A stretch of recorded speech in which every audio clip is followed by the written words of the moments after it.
Welcome to the Boston Barrister, Kevin Patrick Seaver, bringing you insights about your family and the world. Welcome to the Boston Barrister. My name is Kevin Patrick Seaver, and of course, I'm from Boston, Massachusetts as a lawyer. With that said, I'm joined here today by Paola Rossetti, an attorney in the office as well. Paola, say hello to everybody, please. Hello, everyone. Paola Rossetti here. Today's episode about the Boston Barrister, about something that has become increasingly readily apparent to all of us, that people are not getting married anymore, but yet there's a lot of people that hook up and have children that are unmarried. And so we want to talk about the brutal truths of being unmarried with children. Now, I want to begin this podcast today to throw out some bouquet of flowers to our current governor, who is in the process of getting a bill passed, which takes away the stigma of a child born out of wedlock. Now, this child who was born out of wedlock did not choose its parents, didn't choose to be born with parents who were not married. So why in our infinite wisdom are we stigmatizing a child by calling it a child born out of wedlock? And Governor Healy has said no more.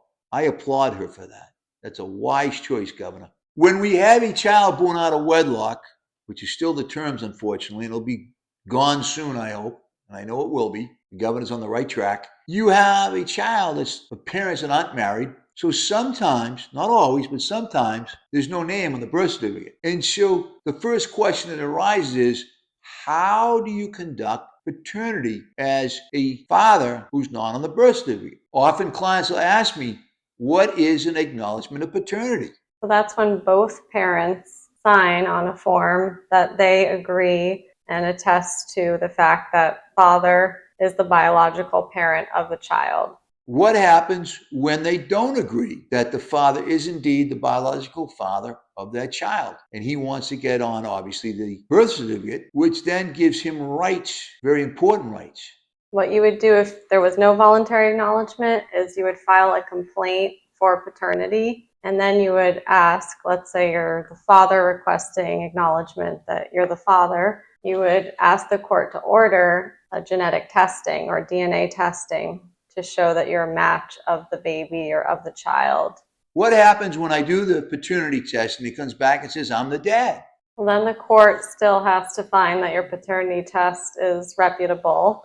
And hopefully you went with a paternity DNA testing that is court approved or even court ordered. Then the court still has to issue an order or judgment finding that you in fact are the biological parent.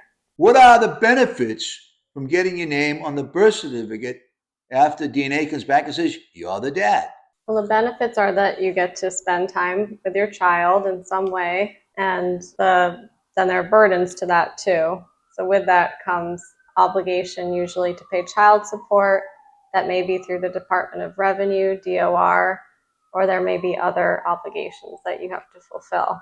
A little bit of a caveat to that, and I do agree about the benefits to visitation and also the burdens that you have to pay child support. But if that's your child, then you should be obligated to help that child financially, emotionally, spiritually, whatever it is. And you also should look upon it as being a blessing that you got this beautiful child, and this child's yours, and you get to guide and guide that child through life to be hopefully a very nice person in our society. What other reasons do we do paternity testing? Well, you can do paternity testing to prove that you are not the father of the child. So if you're not the father, you're not going to be on the birth certificate. You're not on the birth certificate, you're not going to be seeking visitation. You certainly will not be having the burden of paying child support and also having DOR possibly involved in your life, Department of Revenue. To recap paternity, you want to go and get a court order, and you want to use a licensed paternity place where it's okayed, it's been okayed, it's got the blessings of the court, and you want to go in. And there's going to be two reasons why you're going to want to do that. On one hand, you want to establish that you're the father, so you can visit with your child and guide the child through life. On the other hand, you may say, I am not the father, I never was with this woman,